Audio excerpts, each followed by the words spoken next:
बिस्मिल्लाहिर्रहमानिर्रहीम। लाखों करोड़ों दुरूदो सलाम मोहम्मद मुस्तफ़ा सल्लल्लाहु अलैहि वसल्लम और आले मोहम्मद पर। मैं हूँ उमर दराज गोंदल। वो कहते हैं ना कि चिराग सबके बुझेंगे, हवा किसी की नहीं है। वही सूरत हाल हमें नज़र आ रही है कि तहरीक इंसाफ वालों के घरों के ऊपर छापे, गिरफ्तारियाँ, वो तो एक मामूल की खबर है। लेकिन अगर ये खबर आए कि पाकिस्तान पीपल्स पार्टी वालों के घर के ऊपर भी छापे पड़ रहे हैं और उनकी भी गिरफ्तारियां हो रही हैं, तो फिर कुछ तो ऐसा है जो आगे इन द लॉन्ग रन चल रहा है। मैंने आपको चंद रोज पहले बताया था कि नून लीग के एक सीनियर रहनुमा नवाज शरीफ के से मिलने गए। उन्होंने कहा कि मियाँ साहब, ये जो चल रहा है आपके इल्म में है, ये तो बड़ी कोई तवील मनसूबाबंदी लगती है। तो वो खामोश हो गया, इसका कोई जवाब नहीं था। अब रात को दो बड़ी खबरें आई, मैं दोनों खबरें आपसे शेयर करना चाहता हूँ। पहली खबर पाकिस्तान पीपल्स पार्टी से मुताल्लिक है और यह खबर खुद पीडीएम और पाकिस्तान पीपल्स पार्टी इस वक्त हुकूमत का भी हिस्सा है, विफाकी हुकूमत का। और अगर यह कहा जाए कि पंजाब के अंदर निगरान हुकूमत पीपल्स पार्टी की है, तो यह कहना भी गलत नहीं होगा। मोहसिन नकवी जो है वो जरदारी का बच्चा है, ये सारी दुनिया जानती है और सबको पता है। और अगर पंजाब पुलिस जो है वो पीपल्स पार्टी वालों के घर के ऊपर और उस रहनुमा के अंदर जो टॉप लीडरशिप में शुमार हो, तो इसका मतलब है कुछ तो ऐसा है जो परेशानी का बायस है। अब रात को हुआ क्या, नदीम अफजल चंद जो पहले पाकिस्तान तहरीक इंसाफ का हिस्सा थे और मंडी बहाउद्दीन से उनका ताल्लुक है, वो इस वक्त यहां पे मौजूद हैं नहीं हैं। लेकिन रात को उन्होंने एक ट्वीट किया और ये बताया कि उनके 75 साल वालिद को गिरफ्तार कर लिया गया। उन्होंने बताया, मैं आपके सामने वो ट्वीट आपको पढ़ के सुना देता हूं। उन्होंने कहा, जी मैं नजफ में हूं और मेरे घर से मेरे 75 साल वालिद को गिरफ्तार कर लिया गया। हाजी अफजल चंद उनके वालिद का नाम है। वो पंजाब में और बिलखुसूस मंडी बहाउद्दीन के अंदर बड़े उनका एहतराम से नाम लिया जाता है। अच्छा, उनका सियासत से भी कोई ताल्लुक इस वक्त नहीं है और 15 साल पहले उन्होंने सियासत से ला ताल्लुकी या सियासत से रिटायरमेंट का ऐलान कर दिया। मंडी बहाउद्दीन में उनका नाम एहतराम से इसलिए लिया जाता है कि मंडी बहाउद्दीन पहले गुजरात का हिस्सा था और मंडी बहाउद्दीन और गुजरात एक ही जिला थे। लेकिन जब पीपल्स पार्टी की 90 की दिहाई में हुकूमत आई तो नदीम अफजल चंद के जो वालिद हैं हाजी अफजल चंद, वो ये क्लेम भी करते हैं और इनका एजाज भी है कि उन्होंने जिला मंडी बहाउद्दीन को एक अलग जो है वो जिला बनाया, यानी गुजरात से। अब उसके बाद इस वक्त उनका जुर्म क्या है जिसकी बुनियाद के ऊपर उनको गिरफ्तार किया गया? क्योंकि नदीम अफजल चंद के वालिद की गिरफ्तारी के ऊपर उम्र भी 75 साल है। बड़ा रिएक्शन सोशल मीडिया के ऊपर देखने को मिला। तो उन्होंने कहा, जी मैंने अपनी अर्जी इमाम अली की अदालत में डाल दी है। फिर उन्होंने कहा कि गिरफ्तार करने वालों, मेरे बूढ़े वालिद को छोड़ दो, मैं आके गिरफ्तारी दे दूंगा। मेरे बाप ने तो 15 साल पहले सियासत पे लानत भेज दी थी।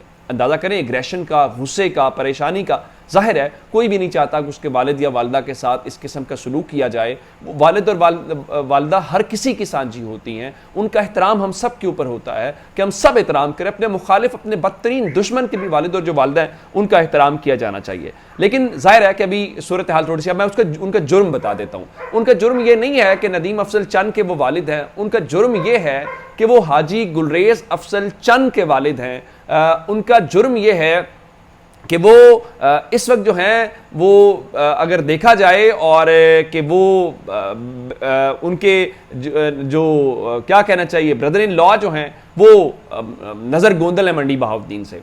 नदीम अफजल चंद पीपल्स पार्टी का हिस्सा है, लेकिन उनके छोटे भाई गुलरेज अफजल चंद और उनके मामू जो नज़र गोंदल हैं, ये दोनों पाकिस्तान तहरीक इंसाफ का हिस्सा हैं। गो के पीपी 68 के अंदर आपने देखा होगा कि वहाँ पे मंडी बहाउद्दीन के अंदर हाजी अफजल चंद, जो हाजी अफजल चंद के बेटे हैं गुलरेज अफजल चंद, उनको तहरीक इंसाफ ने टिकट नहीं दिया था। उन्होंने ये ऐलान किया था कि वो अलग से आज़ादाना हैसियत के अंदर इलेक्शन लड़ेंगे, लेकिन उसके बावजूद वो तहरीक इंसाफ का हिस्सा हैं। तो असल उनका जुर्म ये है। और अभी तक नदीम अफजल चंद के छोटे भाई गुलरेज चंद ने और उनके मामू नज़र गोंदल ने तहरीक इंसाफ छोड़ने का ऐलान नहीं किया। ये बड़े पुराने सियासतदान वहाँ के हैं, यहाँ पे भी बात नहीं बनती। आगे चलते हैं। अगली बात यह है कि लाहौर से भी खबर आई। और लाहौर से खबर क्या थी? लाहौर से खबर यह आई कि जो हमाद अजहर हैं, उन्होंने ट्वीट किया रात को कोई 12 बजे के पास कि मेरे वालिद मियां मोहम्मद अजहर को पुलिस और सिविलियन कपड़ों में नामालूम अफराद को घर से आके किसी नामालूम मकाम पे ले गए हैं। उनकी उम्र 82 साल है और वो शदीद बीमार हैं।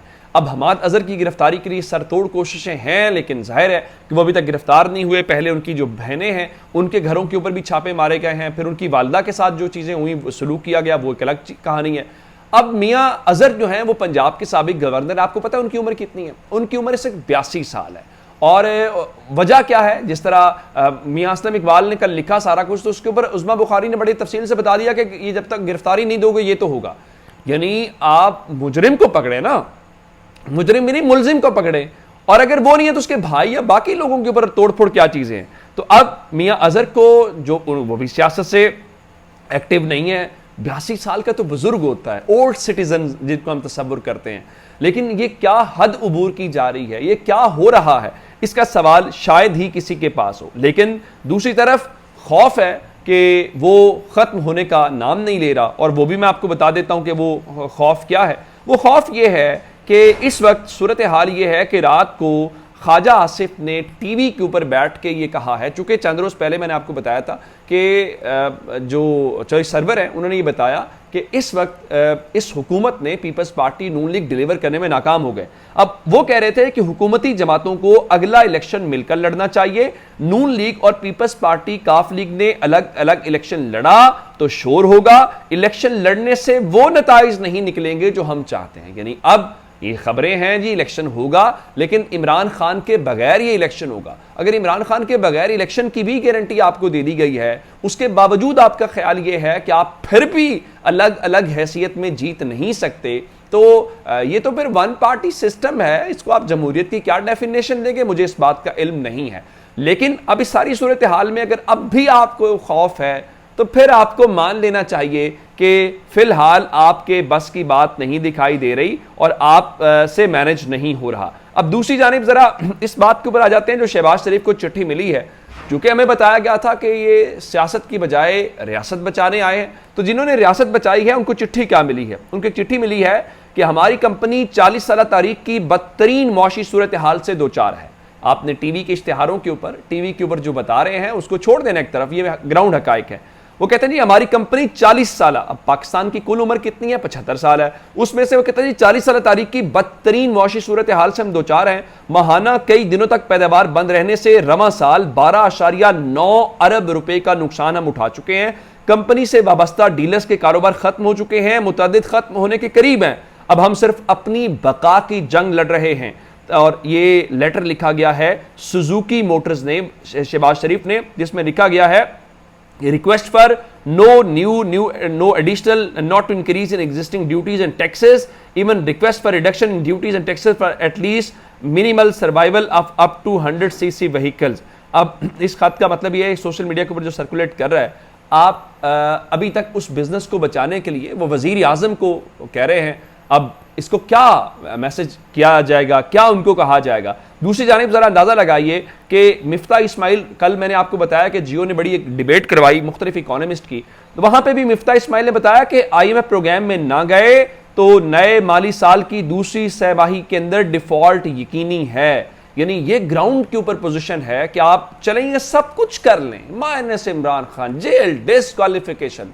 कोई हालात की बेहतरी तो होती नजर आनी चाहिए, कुछ पाकिस्तान को नजर तो आना चाहिए, जो कि ग्राउंड के ऊपर इस वक्त हमें नजर नहीं आ रहा। और वो बताया गया है, चूंकि अदालत ने कहा था कि आप डॉक्टर यास्मीन राशिद को रिहा कर दें, रिहाई नहीं हुई। बताया गया है कि जनाब चूंकि वो जिन्ना हाउस के ऊपर बाहर मौजूद थी, तो उनकी जो फोरेंसिक रिपोर्ट है वो जारी की गई है। उस फोरेंसिक रिपोर्ट के अंदर बताया गया कि जिन्ना हाउस पर हमले के वक्त यास्मीन राशिद की मौजूदगी साबित हुई है।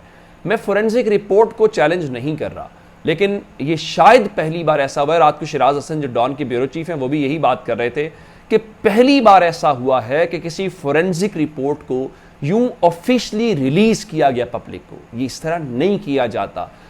लेकिन पाकिस्तान के अंदर सब जो रिकॉर्ड्स हैं वो टूटते हुए नजर आ रहे हैं और इसमें कोई वो बात नहीं है। जो पहले नहीं हुआ वो अब हो जाएगा। अपना बहुत सा ख्याल रखिएगा। खुदा हाफिज।